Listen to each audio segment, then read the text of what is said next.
नमस्ते दोस्तों। आज हम लोग Uttar Pradesh police radio operator 2023 और 24 में जो वैकेंसी आई थी उसका एग्जाम हुआ था, उसका आंसर किया गया है, 2 दिन पहले आया है। तो हम लोग उस पर बात करेंगे कि कितने कट ऑफ जा सकते हैं, कितने पर आपको फिजिकल की तैयारी करनी चाहिए जेन्युइन तरीके से, ठीक है। क्योंकि आप बड़े बड़े चैनलों के ट्रैप में फंस चुके हैं, तो आपको लगता है वहीं से जो उन्होंने कट ऑफ बनाया है वही एक्चुअल में कट ऑफ जाएगा, जबकि ऐसा नहीं है, ठीक। तो आपको होपलेस होने की कोई ज़रूरत नहीं है। चलिए देखते हैं जेन्युइन कट ऑफ किया जाएगा, और अगर उतने नंबर के बीच में आप वैरी कर रहे हैं तो आपको हमारे कहने के हिसाब से आपको फिजिकल की तैयारी करनी चाहिए, जरूर करनी चाहिए। आप ग्राउंड पे जाइए और फिजिकल की तैयारी कीजिए। तो हम फीमेल और मेल दोनों का कट ऑफ देखेंगे, ठीक है। मैक्सिमम लोग फीमेल का कट ऑफ नहीं बता पा रहे हैं, ठीक है। तो वो फर्जी में यहाँ से डाटा लिए हैं, वहाँ से डाटा लिए हैं, इतने लड़के फ़ोन किए हैं, ये लड़के फ़ोन किए हैं, ऐसा कुछ नहीं है, ठीक है। कोई फ़ोन करता नहीं है। और मैंने जो डेटा लिया है इसका एक्चुअल में मैंने उन्हीं सब के वीडियो को देखा है, मतलब उनके वीडियो को मैंने देखा नहीं है। देखिए, मुझसे सच्चाई बताने से रहा नहीं जाता है। जो एक्चुअल में चीज़ें हैं वो मैं बता देता हूँ। मैंने उनके वीडियो को क्लिक किया है, उसके बाद उनके वीडियो को पॉज करके उनके जितने कमेंट्स हैं, कमेंट्स में से मैंने डेटा कलेक्ट किया है। क्योंकि कमेंट में जो भी बच्चे कमेंट करते हैं वो जेन्युइन तरीके से लगता है हमको जेन्युइन है, क्योंकि मैं भी स्टूडेंट हूँ, मैं भी कमेंट करता हूँ, तो जेन्युइन उसमें से मैक्सिमम होते हैं। तो वहाँ से हमने 150 से लगभग 150 या 200 लोगों का हमने डेटा कलेक्ट करके लिया है। तो उस बेस पर हम आपका कट ऑफ बताएंगे, ठीक है। तो इसके बाद इसमें पहले देखेंगे ये कि इसमें कितनी वैकेंसी थी। 120 वर्कशॉप स्टाफ में, और असिस्टेंट ऑपरेटर में 1374, और हेड ऑपरेटर में 936, ये आपको पता है। उसके बाद आप देखेंगे बहुत सारे चैनल वाले जो हैं ये बता रहे हैं कि फॉर्म वर्कशॉप स्टाफ में आपका बता रहे हैं कि इतने फॉर्म भरा गया है। उसके बाद इसमें बता रहे हैं, असिस्टेंट ऑपरेटर में बता रहे हैं कि कितने फॉर्म भरा गया है, और हेड ऑपरेटर में इतने फॉर्म भरा गया है। तो ये जो मैंने 2 नंबर नहीं लिया है, इसका कोई डेटा है नहीं, कोई डेटा नहीं है। जितने लोग बता रहे हैं वो अपने मर्जी से बता रहे हैं, ठीक है। आप भी इसको खोजेंगे तो आपको कहीं नहीं मिलेगा। और ये जो मैंने डेटा लिया है ये 3,89,711, ये एक्चुअल में गूगल पर पड़ा हुआ है। मैंने जब सर्च किया तो मैंने देखा कि इसी का डेटा दे रहा है, या वहीं से ये लोग डेटा लेकर के बता रहे हैं कि इतने फॉर्म भरे गए, इतने फॉर्म भरे गए, जबकि ये भी एक्चुअल है नहीं। ये तब पता चलेगा आपको जब उस विभाग का सचिव द्वारा कोई इंटरव्यू लेगा, या विभाग खुद बताएगा कि मेरे यहाँ कितने फॉर्म आए थे, तभी एक्चुअल में डेटा पता चलेगा। जितने लोग भी बता रहे हैं वो फर्जी है, आप खुद जाकर के सर्च कर सकते हैं गूगल पर, और सब एक दूसरे को देख करके अपने वीडियो बना रहे हैं, ठीक है। तो ये आप इस पर मत जाइए, ये बिल्कुल फर्जी है। और ये जो मैंने लिया है ये मैंने गूगल से ही लिया है, सारे लोग वहीं से लिए हैं, तो ये भी मुझे नहीं लगता कि ये जेन्युइन है, ठीक है। तो इससे कोई लेना देना नहीं आपको। उसके बाद आपका निगेटिव मार्क जो था इसमें 0 था, ठीक है। ये आपको आप एग्जाम दिए आपको पता है। उसके बाद क्वालिफाइड नंबर था 50%, यानी आपके सारे सब्जेक्ट जितने भी थे, हिंदी के, जीएस के, और मैथ के, और रीजनिंग के 40-40 इसमें क्वेश्चन थे। टोटल आपका 160 क्वेश्चन था, और सारे सब्जेक्ट में आपको 50% लाने अनिवार्य थे। यानी 40 क्वेश्चन जितने हैं उसमें से आपको 20-20 क्वेश्चन करना बिल्कुल ही अनिवार्य था। उसके बाद आपका आता है कितना गुना आपको बुलाएगा, ठीक है, क्वालिफाई के बाद। तो इसमें यह 3 गुना ये आपको बुलाएगा, ठीक है। जब आपका रिजल्ट आएगा, बहुत जल्दी रिजल्ट आने वाला है, तो इसको आपका 3 गुना ये बुलाएगा, ठीक है। सब में 20-20 मतलब नंबर क्वेश्चन आपको करने अनिवार्य थे। अगर किसी में भी एक भी क्वेश्चन कम किया है 20 नंबर से, 20 क्वेश्चन से, तो आपको डिस्क्वालीफाई कर दिया जाएगा, यानी आपका रिजल्ट ही नहीं दिया जाएगा, ठीक। अब चलिए देखते हैं इसमें दूसरी चीज़ कि आपका कट ऑफ कितने जाने वाला है। जो मैंने डेटा लिया है कमेंट सेक्शन से उठा करके, बड़े बड़े चैनल का मैंने वीडियो देखा, उसके बाद पॉज कर दिया। उसके बाद मैं जो है आपका कमेंट सेक्शन में जाकर के वहाँ से डेटा कलेक्ट किया। मेरे पास बहुत ज़्यादा डेटा कलेक्ट नहीं है, लेकिन इतना मुझे पता है कि जो मैंने कलेक्ट किया वो जेन्युइन तरीके से है, क्योंकि वो लड़कों द्वारा, इस छात्र द्वारा किया गया कमेंट है। उसमें कुछ फीमेल भी थी, कुछ मेल भी थे, ये सारे लोग मिलकर कॉम्बिनेशन करके कमेंट किए थे। और अपना जबकि पर्टिकुलर उन्होंने कास्ट वाइज करके लिखा था कि सर मैं ओबीसी हूँ, एससी एसटी हूँ, मेरे नंबर इतने हैं, तो मतलब कमेंट करके उनसे सामने वाले वीडियो जो बना रहे थे उनसे पूछे थे, मैंने वहाँ से लिया है, ठीक है। तो मैं आपको उन डेटा के बेस पर बताऊंगा कि कितना कट ऑफ जा सकता है, क्योंकि उन्होंने अगर कमेंट किया है तो जेन्युइन किया है, ठीक है। तो चलिए आइए देखते हैं कमेंट में, उसमें कट ऑफ में कितना कितना जा सकता है। अगर उतना है तो फिजिकल के लिए आप 100% तैयारी कीजिए ही कीजिए।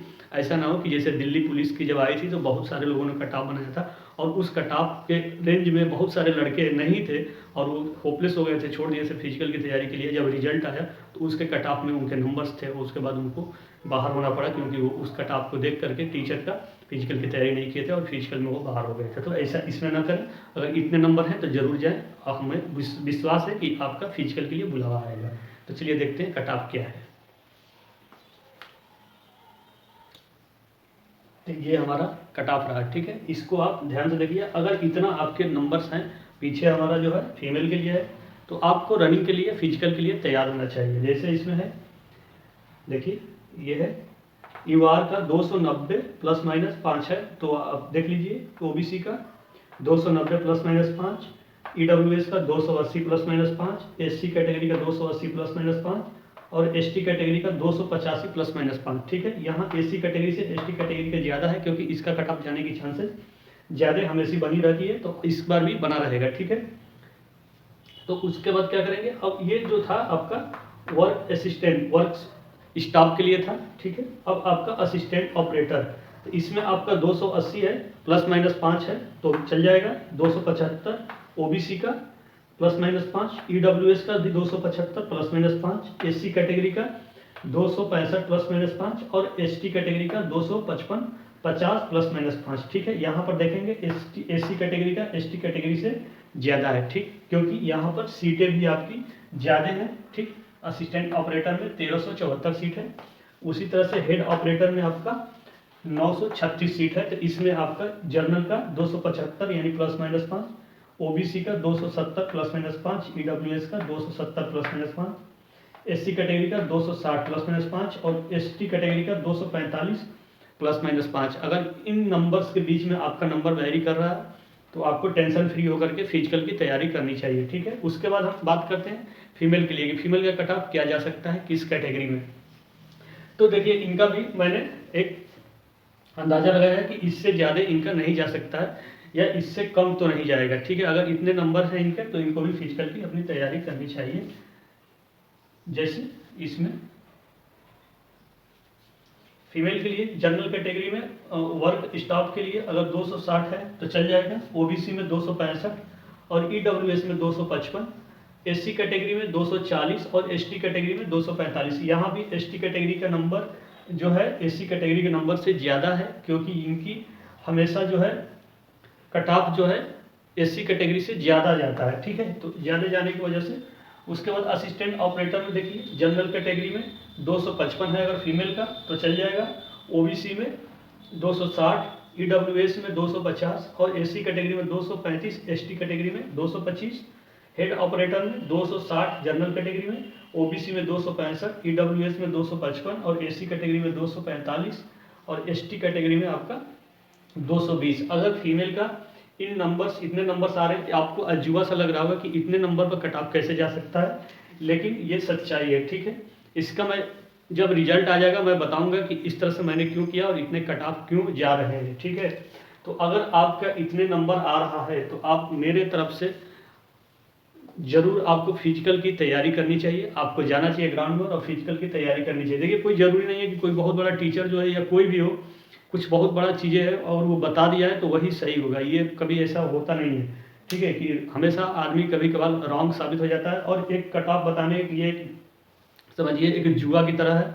हर कोई, आप भी जुआ खेल रहे हैं, हम भी जुआ खेल रहे हैं, आप किसी और को मान करके बैठे हैं कि इससे ज़्यादा कट ऑफ नहीं जा सकता या कोई और को मान के बैठे हैं कि इससे कम कट ऑफ नहीं जा सकता, तो उसमें आप दोनों दुविधाओं में फंस करके क्या है अपने आप को नुकसान पहुंचा रहा है। तो इस तरह से नुकसान ना पहुंचे, अपने दिमाग का इस्तेमाल कीजिए और काफ़ी दिन से एग्जाम दे रहे हैं तो आपका इसका लंबा अनुभव है जो कि कट ऑफ बनाने वाले से ज़्यादा अनुभव आपके पास है। ठीक है, आप क्योंकि आप एग्जाम देते हैं, आपके नंबर आते हैं, आपके दोस्त के सर्कल में नंबर आते हैं तो आपको ज़्यादा इसका नॉलेज है। बाकी ये सारे लोग जुआ खेलते हैं, मैं भी खेल रहा हूँ, आप भी खेल ही रहे हैं जुआ। किसी को आप खास तौर से मान के बैठे हैं कि हाँ इसका पर्टिकुलर जो कट ऑफ है यही जाने वाला है और इसका जो कट ऑफ है इसका कट ऑफ नहीं जाने वाला, जबकि इस तरह से बहुत सारी बात रॉन्ग साबित हुआ है। अभी दिल्ली पुलिस में जब आया था तो बहुत सारे लोगों ने कट ऑफ बनाया था, उसमें बहुत सारे लोगों का कट ऑफ गलत साबित हुआ था। तो इस चीज़ को ध्यान में रखिए, बहुत बार कट ऑफ गलत साबित होता है और इस कट ऑफ बनाने का रीज़न मैं एक बार वीडियो लेकर के आऊँगा, आपको बताऊँगा कि लोग बहुत पहले कट ऑफ क्यों बता देते हैं, बाद में कट ऑफ क्यों बताते हैं, फिर कभी ज़्यादा कट ऑफ क्यों बताते हैं, कभी कम क्यों कट ऑफ बताते हैं। इसके पीछे एक साइकिल है। ठीक है, ये क्यों ऐसे किया जाता है, बड़े कोचिंग वाले क्यों ऐसे करते हैं, इसका मैं वीडियो कभी लेकर के आऊँगा, आपको बताऊँगा पर्टिकुलर, आपको पूरी तरह से ये चीज़ें समझ में आ जाएगी ऐसा क्यों होता है। जब किसी में भी 2 स्टेज का एग्ज़ाम होता है तो फर्स्ट स्टेज होने के बाद कोचिंग वाले उसका कट ऑफ कम बताते हैं और जबकि किसी भी एग्ज़ाम में केवल फर्स्ट स्टेज का एग्ज़ाम होता है तो कोचिंग वाले उसका कट ऑफ हाई बताते हैं। ऐसा क्यों, ऐसा क्या रीज़न है? अगर आपको इसका जानकारी है तो कमेंट सेक्शन में ज़रूर लिख के बताइएगा कि इस तरह से क्यों कोचिंग वाले करते हैं, तो हमें भी अच्छा लगेगा और हम जो चाहते हैं क्या वो आपको पता है कि नहीं है इसका भी हमें जानकारी हो जाएगी। तो ये कट ऑफ का यही रहा है। ठीक है, अगर आपको स्क्रीनशॉट लेना है तो ले लीजिए, ठीक। और नहीं तो ये इससे ज़्यादा, इससे कम नहीं जाने वाला। अगर इतने नंबर आपके वैरी कर रहे हैं तो डेफिनेटली आपको फिजिकल के लिए तैयारी करनी चाहिए। होप नहीं होना चाहिए, होपलेस नहीं होना चाहिए। होप रखिए, ठीक है। बाकी जो होगा मंजूर है। चलिए, थैंक यू, जय हिंद।